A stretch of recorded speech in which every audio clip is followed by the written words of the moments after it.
Hey everyone, welcome to Parallel Leaders Podcast. I'm your host, Kelly Stickel, joined by my co-host, Tim Tribble. Welcome, Tim. Thank you. Every week we come alongside you and your organization, and we believe that every organization has 8 growth points, not one. Every organization has 8. That if you focus on these 8, your organization has no choice but to grow. Those 8 growth points, again, are the leader must grow, the leadership team must grow, your systems must grow, your finances must grow, your numbers must grow, your expectations must grow, your facilities must grow, and your culture must grow. Speaking about culture, today's conversation is we're going to focus on growing your culture. Tim, why don't you introduce us to our guest? Yeah, absolutely. Our guest today is Larry Brey from Elevation Church. I've heard this guy speak many times, and if you are inviting him to your church to speak, just be ready to go through a bunch of mics because he's going to drop them all.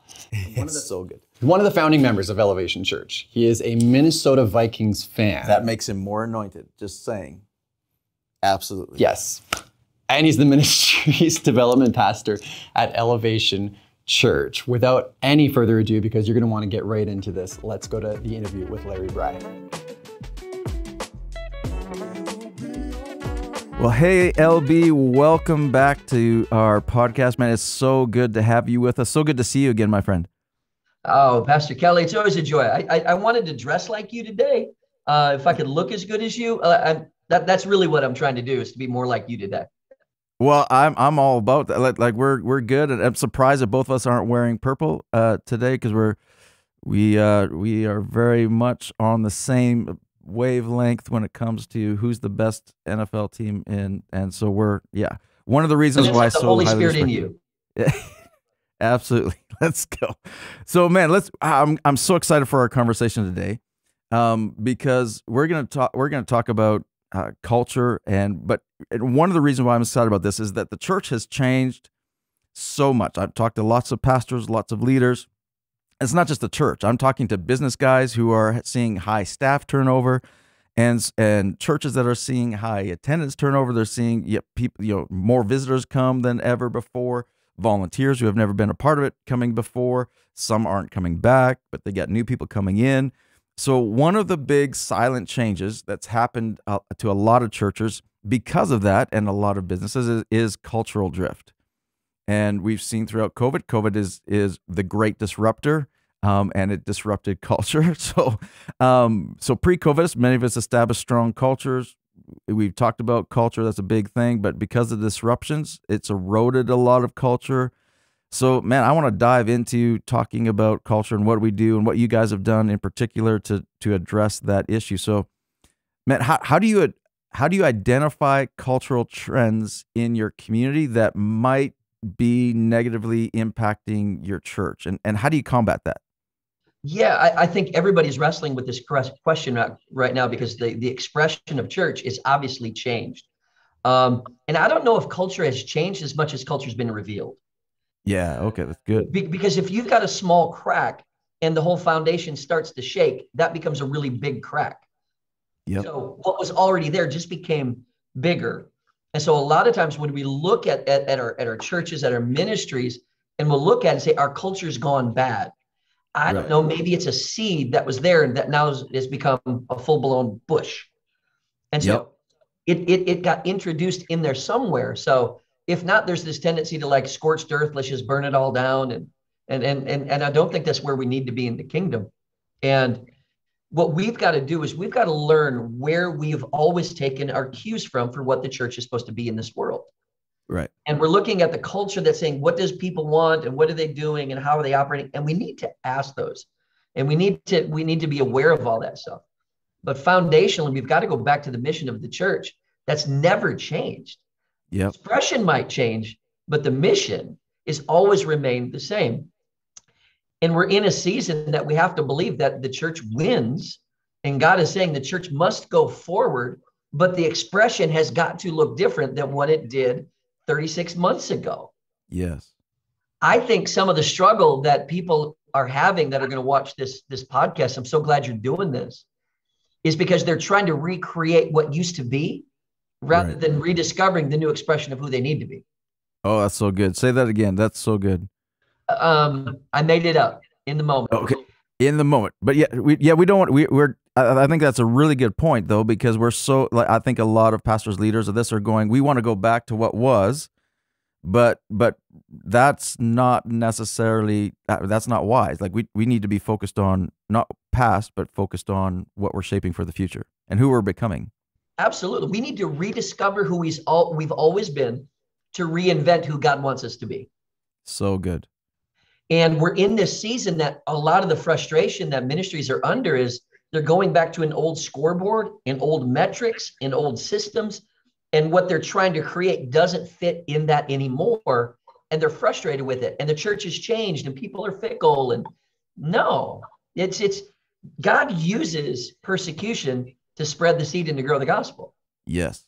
The book of Acts, Acts 1:8, you will receive power and you will be my witnesses in Jerusalem, Judea, Samaria, to the ends of the earth. And God said that the gospel must go forward. But the disciples were content to keep it in the walls of Jerusalem. That's where Acts 8:1, and a great persecution broke out to the church. And the only way the gospel was spread was through the winds of persecution. And I don't want to compare what we're going through to what the first century church did.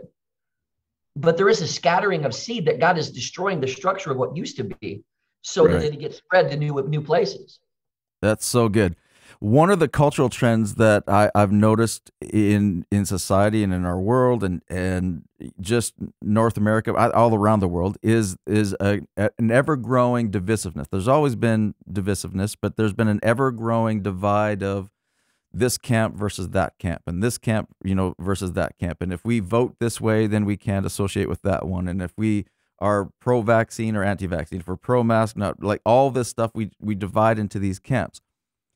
So that cultural trend, as when people come in, we've got so many new people coming in, that cultural trend tries to eke into our churches. So what are some of the best practices you've regularly used to protect the culture of the church and saying, no, that's not what Jesus does. That's not the church of Christ. That's not what we do. So what's some of the best practices you regularly do to protect the culture of what the church is built on? Yeah, we're living in a world that everybody's pre-offended. They're offended before they even talk to you. And everybody's got a instant, permanent, and global outlet that is a 24-hour news cycle for them with their two thumbs to express all of their opinion in disagreement with the world. And there's never a repercussion for it. You can just live in this place of being offended and breathing it out and offended. But have you found with that though too, like when people are asking you questions, a first-time guest, or you get an email from somebody you're not sure, do you feel like I do, like that you're always being set up for something, that someone's trying to identify based on your answer whether they're going to like you or not? Like Totally. Well, I think there's definitely people in places where that's happening, but it's what Paul told Timothy. He said, have nothing to do with foolish or stupid arguments, for they lead to nothing but quarrels. So true. And so in our ministry, one of our values is we want to be known for what we are for. Yes. So what we're not going to do is we're not going to take a stance on something. We're not going to speak against something. We're not going to speak against other ministries. And the Bible will always sit on top of the newspaper. Yep. We will preach from the Bible and not the headlines. So when we bring the gospel every week, it's got to come from this, because we want to be known for what we are for. We're for the gospel. We're for lost people meeting Jesus. We're for expanding the kingdom. And so we're just going to try to really stay away from those places where, hey, I can't speak to that, but here's what I can speak to. We're for Jesus. We're for lost people meeting Jesus. Yes. So culture is always driven by strong communication and reiterating the behaviors and celebrating the wins and those kind of things. So how do you communicate, the culture that you envision to your team so that they buy in? Well, I think, to me, culture, it's good for us to define what culture is. It's really become like a garbage term that everything gets thrown into. It's like at the garage where you just kind of throw everything into it. But to me, when I would give this simple definition, a culture is language, beliefs, and behaviors. Yeah. And I think those are three hallmarks of a strong culture. And the more unified we are in the language, in the beliefs, in the behaviors, the more unified we are in the culture of our ministry. And so for ministries, for churches, I think what we have to do is to look back, and you discover it by looking back. Churches discover it, who we've always been, by looking back. You don't declare it moving forward. A new church starts out, says, we're going to do this, this, and this. And then actually you start doing church and you do it nothing like you thought you were going to do it. That's right. Yeah. And so, but when you look back and you understand the unique language of your house and of your pastor, you've got to now create rally points around that. You got to create teachings around it. You got to create common threads that we're always circling back to: language, beliefs, and behaviors. Right. So, and that's so good. And it's interesting. Yeah, I love that definition because, yeah, in many ways it's progressive as well, right? I mean, your beliefs shape your language shapes your behaviors, and it just, they come back and work with each other, which is so good. But so how long does it take for the desired behaviors? You know, I mean, it doesn't take long to shape a language. I mean, you come up with language and do all that, although you should probably invest some time in making sure that that language is going to stick.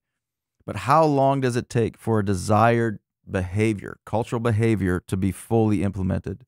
Yeah, Pastor Kelly, you have how many kids? I have 6. Yes. You got 6. I got 4. I knew you had more than me. I didn't know if it was 5 or 6. I've got 4. And of course, we know as parents, we can have a conversation with our kids and they get it the first time and they never struggle with it ever again, do they? Absolutely. It's amazing. I know. I mean, yeah. If other people aren't having that with their kids, they got to be doing it wrong. So culture is not shaped by a conversation. No. Culture is shaped by consistency. So good. What we need to do as leaders is understand that we are parenting, we're shepherding the flock. And it is a relationship that is a product of time over consistency equals being conformed into the image of God. So when we often think about like, hey, we need to reshape our culture. Well, we're going to have a Vision Sunday and we're going to talk about it on that Sunday. And everybody's going to magically get it. No, they're not. Absolutely. It needs to be a part of every conversation. It needs to be a part of every meeting, every interaction, every thought process, every decision making. And if you don't get tired of repeating it, they haven't heard it enough. So good. Well, talking about that, so a lot of times we've felt, again, talking about COVID and the great disruptor and all that COVID was, is that we pre-COVID, many of us drove culture and we did all these things and then we got tired of talking about it. And then we're looking at what's going on now and going, we got to go back, but at the same time, we want to shape forward. So talk about that tension of like, we're saying it more and more, but is that going back, and how do we shape it forward, and do we change that? Like, talk about that tension. I think you are right at the intersection of frustration for ministries. Yeah. Part of it is related to here's what we used to be and here's what we're not today. And that void is a frustration. But where we're at is we've got to sit down and say, hey, pre-COVID, who were we as a ministry? What were our unique language, beliefs, and behaviors? But when COVID happened, everybody hit pause on that. In my ministry at Elevation Church, where I'm a part of with Pastor Stephen and the team, Sunday mornings exist for lost people to meet Jesus. Yeah. It always has been, and it always will be. It's always about lost people coming to faith in Jesus and how many people are going to come to faith in Jesus. Okay, COVID happens. Now the talking point is like, hey, we're going to bring church to you.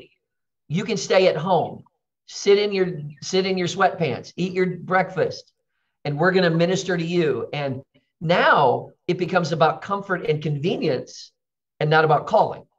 Right. We spend 2 years living in a world that we tell people we're going to make it easy for you to be connected. But now we're trying to flip it back. And now we're suddenly saying, hey, now come back again. You just told me 2 years. So it's been about my comfort and convenience. And now it's about this other thing. And it's like, right. We spent 2 years and we took the engine out of the car and we're hitting the gas pedal today. And we wonder why it's not moving.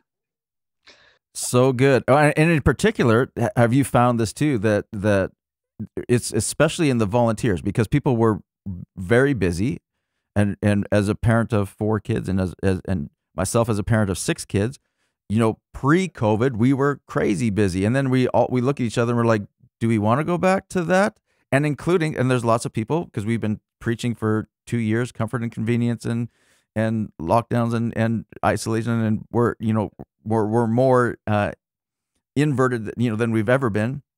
now we're saying come back and volunteer, and we're and not just come back, but come back and volunteer. So talk to us about that. And you guys got it all figured out, right? So it's all good. Yeah, of course. No, we're struggling just as much as everybody else with this. Yeah. But I wonder how many people watching this podcast, if we'd be honest, pre-COVID, the only time volunteers really heard from you was it was on their week to serve, and it was a reminder, hey, are you going to be there? Ooh, wow, yeah, good. I mean, if we're just really, really honest, if we look back and we look at the communication patterns of what we were communicating and when we were reaching out to people, and we're honest, I bet a lot really fall into that pattern. Yeah. Now you go into COVID, every church is printing out lists of all other people, and now you're getting a phone call from a staff member who's like, hey, I just want to see how you're doing. Yeah. I pray for you. What's happening in your life? Because we're trying to care for them and keep them connected. Yep. And now the volunteers over here going like, wow, I didn't even know what I was missing. Like, I didn't know that I needed this. Okay. Right. Now we go back to now, and it's like, hey, the phone call is like, hey, are you going to be there on Sunday? You're like, oh, now I know what I'm really missing, because over the last 2 years, it's been about care. Earlier, it was just about, am I going to be there? Oh, and it feels like you're only calling me again to see if I'm going to be there to serve on Sunday. That is one of those, that's a great example. That's so good. But that's one of those not going back to what was. And if we slip back to some of the behaviors, which drives part of our culture, like, so if we slip back to that, what was behavior, and we've gone through 2 years of different behaviors because we've had to, but now we go back to the behaviors that we were, there's a disconnect. Totally. And now you put a staff member or a key leader, volunteer in a ministry who is feeling like, I can't get it all done. I've got too much to get done. We've had people leave, so now I got to get all this done. Now they're worshiping on the altar of efficiency. Right. So rather than calling 40 volunteers, they just hit send with one email. So now I'm mass communicating to 40 rather than being personal with one. Oof. So, yeah, absolutely. Wow. So the behavior, what's driving the behavior of that? It's this place of like, I can't get it all done, so I got to become efficient. And we've lost the very thing that started us in ministry, is to see one person, to make them feel seen and known and like they matter, and God sees you and you matter to God. But because I get caught up in this rat race of systems and structures, I lost the spirit of our house. Man, that's so good. So talk to us about some of the adjustments that you've made, or the behaviors that you've made, in that tension in regards to, There's a couple things. One is at a very, very practical level, is when is the last time you rewrote your job description? And we went through COVID, everybody's job description changed, but nobody had clarity about what they were supposed to do. Right. So we didn't have certainty about how this whole thing is going to work out. So everybody's just doing kind of what's ever needed, but you've lived in this extended season of exhaustion where you're not even sure how to win. I didn't even know how to score. I didn't even know what sport I'm playing, let alone how to put points on the board. Yeah, exactly. Yeah. So you take people who want to make a contribution that walk away day after day feeling like, I don't know if I made a difference. Right. And they have no clarity about what their job is. So practically, every leader needs to sit with their team and rewrite their job description. Practically, what am I asked to do? How do I do it? And now you, as my leader, help me manage the flow, so I give my biggest energy to your biggest priority. So good. We've got to bring clarity to the people we lead. Otherwise, I had a leader ask me a couple of weeks ago, what are you doing with volunteers and people who are MIA? Yep. And I said to them, well, maybe they're missing in anxiety. Maybe they've disconnected because they're so overwhelmed, they don't feel like they're winning anywhere. So I'm just going to withdraw. But if we go back to old patterns and old structures and old systems, we will not produce the old result. So true.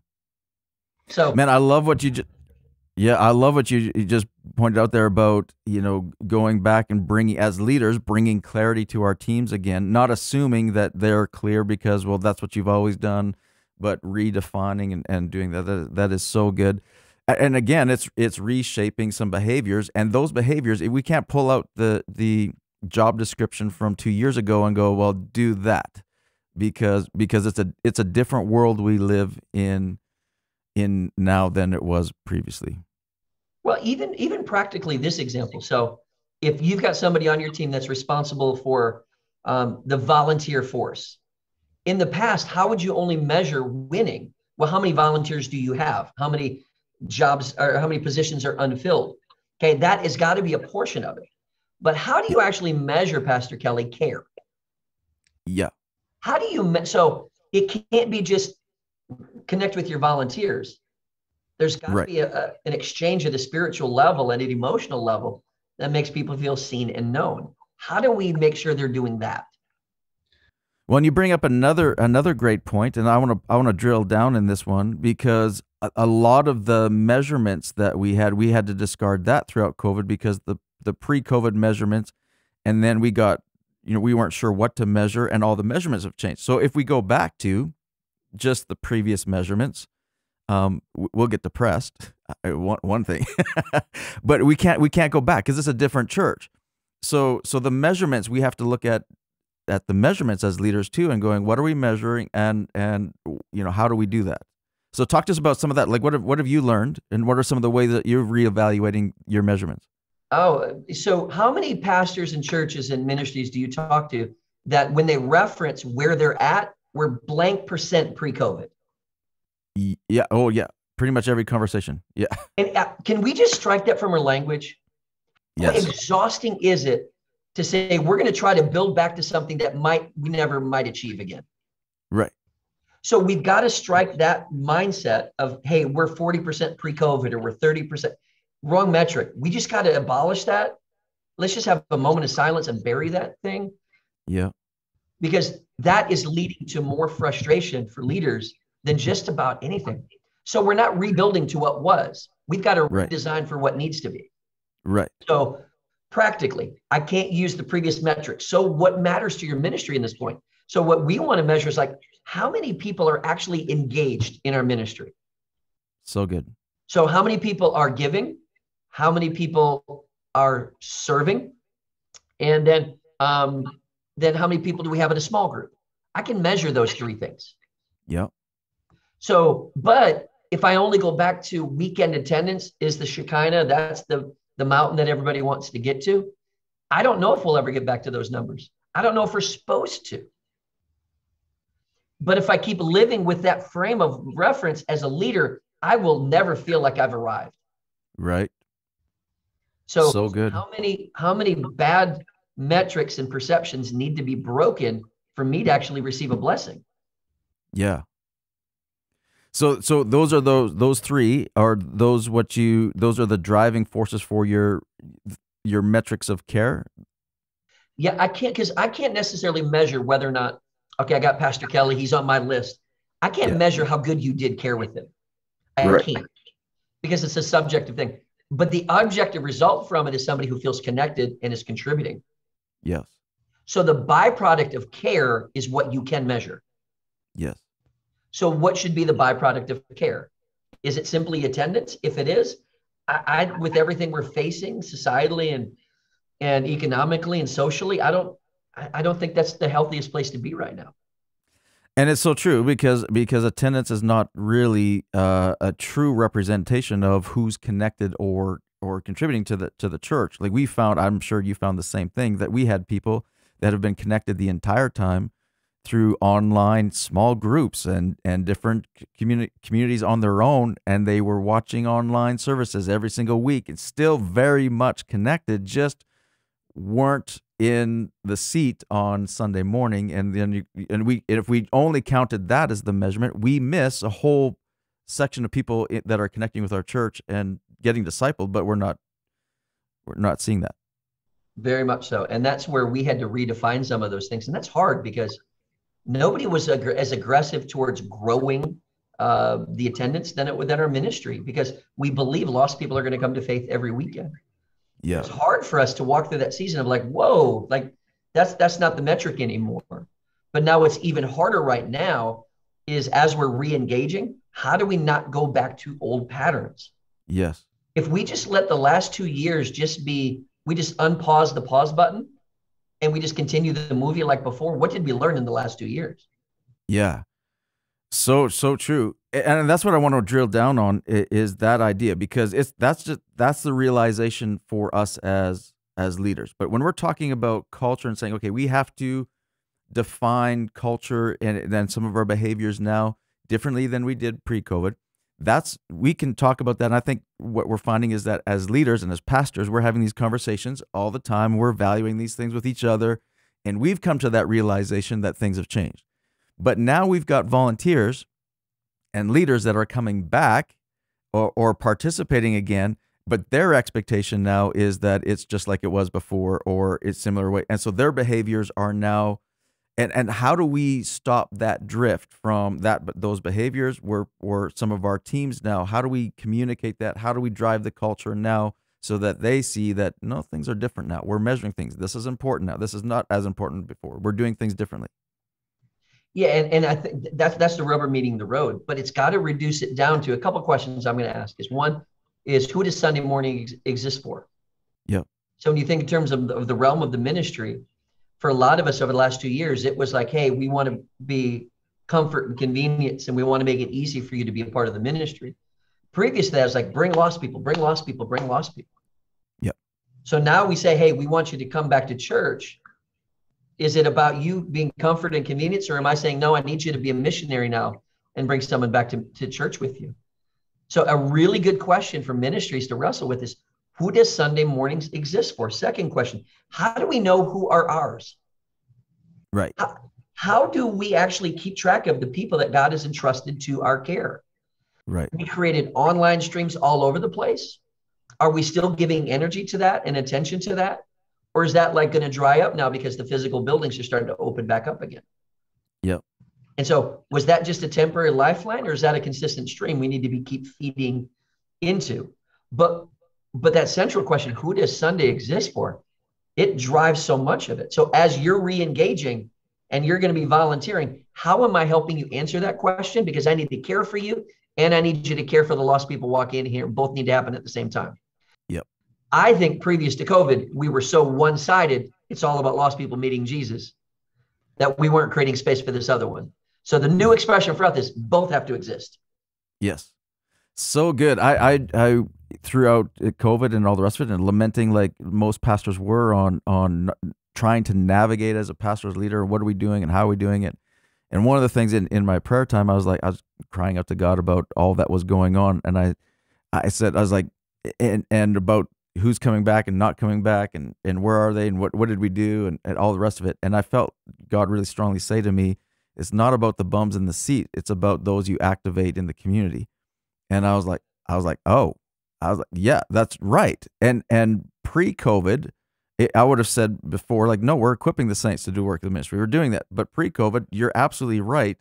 We're pretty much all of my energy, all of our energy as pastors and leaders was in soul winning and doing that on the Sunday morning, and all about what we could, gathering them in that place on the Sunday morning.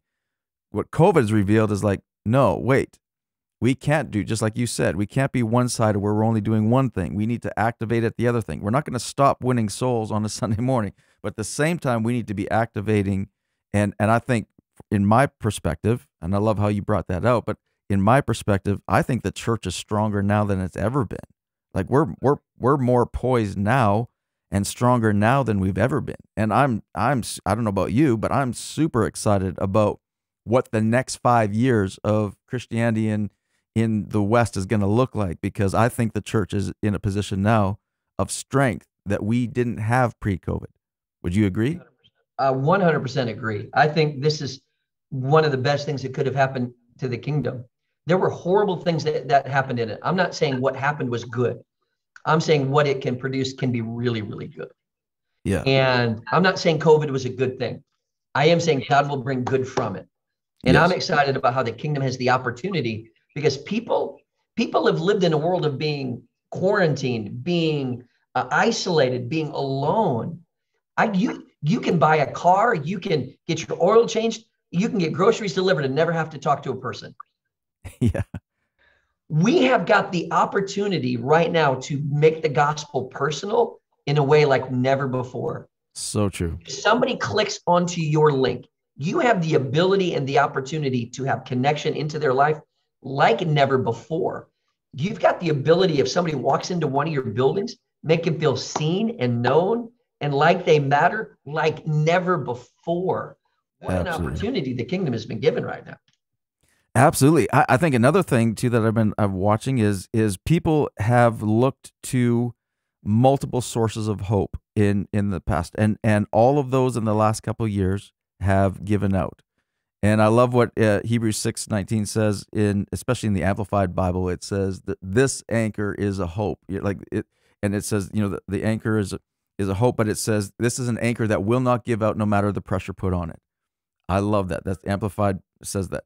But the people have looked to healthcare systems for hope, that gave out. They've looked to governments for hope, or politicians for hope, and that gave out. And now I think the church is poised in such a way that we're offering community, like you said, but we're also offering the hope that will not give out. And people are hungrier than ever and saying, okay, this failed me, I can't trust this anymore, I can't trust that anymore. Who do I trust? Where can I trust? Well, what's one thing that is an anchor that will not give out? And we have the message, and we got to get that out. We do. And to go back to what you said a little bit earlier, when we choose to let a political platform or a social media talking point or a cultural lightning rod become the conversation, we miss the gospel. So true.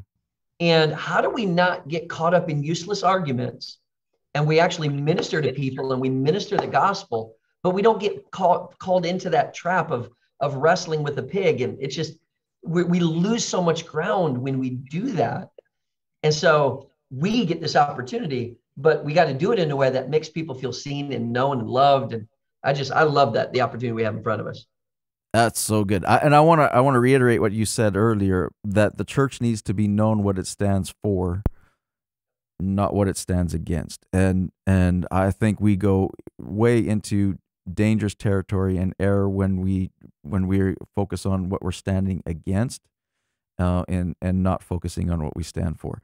Man, I've loved this conversation so much. If you were to speak, I mean, you're speaking to pastors, leaders, some discouraged, some are feeling the same encouragement that we're feeling. What is a message that you have for pastors, leaders that you're talking to right now in this season? What would you say? Man, God has called you to your city. God has called you to that place to redeem, to speak the gospel, to share it in a way that people would find hope and healing in the presence of Jesus. And you got to go back to that moment. One of the things that will cause you to lose your motivation is to forfeit your memory.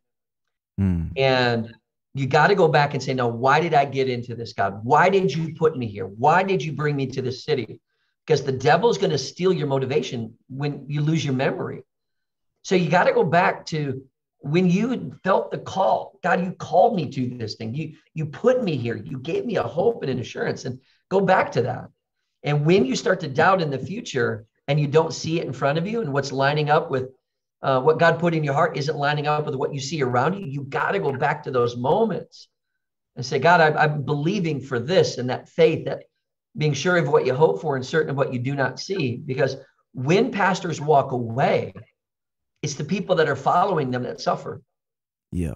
And I don't think people are walking away because they don't care. I think people are walking away because they don't know how to carry. They don't know how to carry the burden. They don't know how to carry the struggle. And so rather than fight any longer, I just put my weapons down. So if you're tempted to put your weapons down today, know that you've got pastors praying for you. Man, but don't give up. Keep fighting. Keep staying in it, because God called you to that place. And as you take that space, it creates a space for other people to walk into the presence of Jesus. Your communities are redeemed because of your faithfulness. Generational sin is being cut off in communities that are just being affected by all of the stuff that we turn on the news and we see, but the gospel, it's in you, and it's in that community. So good. And so much of what you said right there, I don't know that, I want to just park there for a second, because I don't know that it just hit me like a ton of bricks, because you said some words there, key words there, that are specific to what I feel God is saying, has said to me. There's some key words you said there: redeem and focus on your city. And that's the one thing that I've been preaching and anchoring back on and going, the call of the church. And we've got this idea, I think, in our Western church, where, in the Western world, where we're going to be a ministry that's going to affect the world, and we're going to do this, and we're all focused way beyond. And the bottom line is we're called to redeem cities. And I love it. Isaiah said it so well in Isaiah 58, and Isaiah 58 I've gone back to multiple times, because what are you doing? Because it all talks about our worship and what we did previously and our practices and all the rest of it. And he goes, no, like, that's good. And fasting, you fast that way because you're doing that. That's all good. But what really counts is feeding the hungry. And then he says in verse, I believe it's verse 12 of Isaiah 58, he says, and if you do these things, you'll be known as the rebuilder of the walls, the rebuilder of your cities, and the restorer of homes. And I was like, that's what I want to be. That's what the church needs to be known for. And if we focus, just imagine, LB, if we focused, each church focused on redeeming its city, transform the world. Like, and I love what you're saying. So it's beautiful. But here's the part about scarcity. Everybody's living in a season where scarcity, people walk away, resource might dry up. But the lie of scarcity, it says, I don't have enough, but ultimately it says, I'm not enough. Right. And there are some pastors and staff and volunteers that are living in a space of scarcity. Scarcity has told you that you don't have enough and you're not enough. So as people walk away from your ministry, you're like, oh my gosh, we can't make it. So maybe they would do well to print out a map of their city. Yeah. And they actually put a number, like how many people are in this city, whether that's 600 or 60,000, that's the territory God has given you. Yes. And if 5 people leave, there's still 55,000 waiting to be reached. And who's going to be the voice of the person who's not there yet? Pastor, please hear the voice of the person who's not in your church yet. So the person that gets mad, the person that gets disgruntled, the person that leaves, those voices are readily available to you. But can you hear the voice of the 14-year-old who's in your community that needs Jesus? Can you hear the voice of the young family that just had a miscarriage and they don't know what to do? Can you hear their voice? Let that voice override those other voices. So well said. I love that. And I think it's encouraging for everybody, because I think we try, the comparison trap is deadly for pastors. We try to compare ourselves to any number of churches, pastors, and their reach and all the rest of it. But one thing that, I mean, even your pastor is as one of the most gifted communicators on the planet, no doubt about it. But we're all not called to be Pastor Stephen, and we're not all called to be Elevation Church, but we are called to our cities, and we are called to that 14-year-old in our community who needs us, and we can reach them when not everyone else can. And so I love that message. That's great. So behind me, this is my scoreboard right here. Yeah. So in that is baptism photos of 2 of my kids, my sister, and then my niece. But There's 2 empty spots down here that are 2 kids that yet to make a decision for Jesus and yet to be baptized. And I'm excited that we get to reach a global community.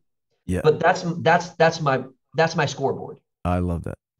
And at the end of the day, I can be failing everywhere else, but this right here, this is what matters most. And if this is healthy, God will take care of everything else. So good. Well, man, thank you so much again for being with us. And is there a book that you've read recently that's really rocked your world, or a resource that's really rocked your world that you'd recommend to our listeners? The book I keep coming back to is a book by Henry Cloud called Integrity. Yeah. And I just read through that again my 9th time recently. Mm. And it's this idea that integrity isn't necessarily what you do when nobody's looking. It's a message of wholeness.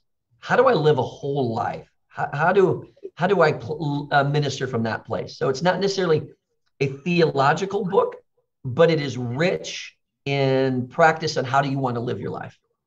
I love that. And we'll include a link in our notes as well to that book. That's a great book. Dr. Henry Cloud is an amazing author, writer, counselor. Yeah, just a great guy. So thank you so much, LB, for your time again today, man. So appreciate you and your ministry. And man, we'd bless you in this season. We're excited to connect again. It's great. Love you, my friend. Thank you for what you do. You're creating a resource for pastors that this is a lifeline to them. And somebody's going to hear what you're doing. And it's a thing they keep clicking back on because it's one of the only spaces where they get encouragement, they get hope. And so thank you for fighting the good fight and doing what you do to advance the gospel, my friend. All right. Bless you. Thank you again, man. Thanks for that. And man, we'll talk to you again soon.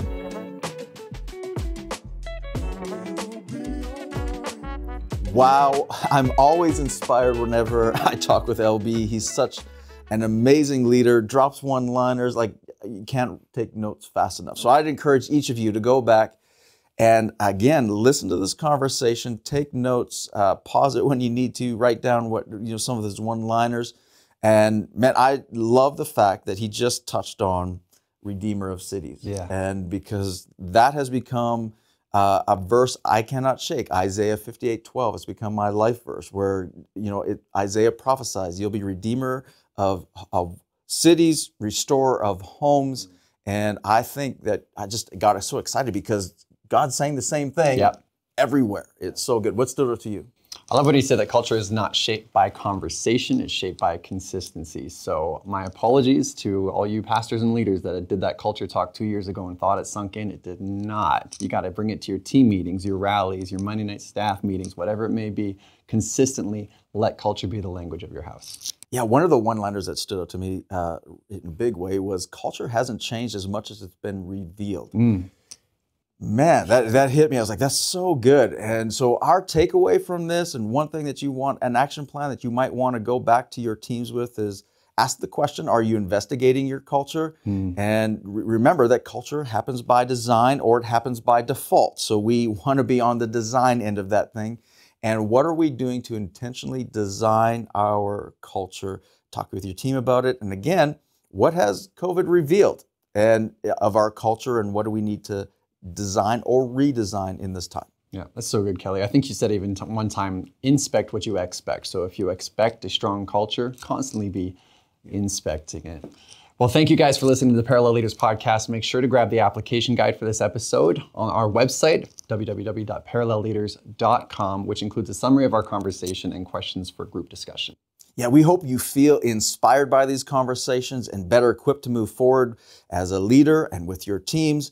At the end of the month, we're going to continue the conversation about culture as we interview one of our listeners. I love these conversations, and you will too. Not going to want to miss that. And next month, I get to explore growing your leadership with my friend, Pastor Tim Lucas of Liquid Church in New Jersey. And this guy is so much fun, so inspiring, such a great leader. You're not going to want to miss that conversation. I don't know. I've seen 100 pictures of this guy through my newsfeed, and I could be in the worst mood possible, and he's smiling in the picture, and I'm like, that's going to be okay. He is always smiling, always laughing, Always, so much always. energy. He's so much fun. You're going to love it. Well, that's it for today, guys. Don't forget to rate and review us if you found this content helpful, and subscribe wherever you consume this content, and to never miss an episode release. And we will see you next time. Thank you for joining us for this episode of Parallel Leaders, where we help you target and evaluate your organization, leadership, or growth department under the microscope of 8 growth points to optimize your effectiveness as a leader.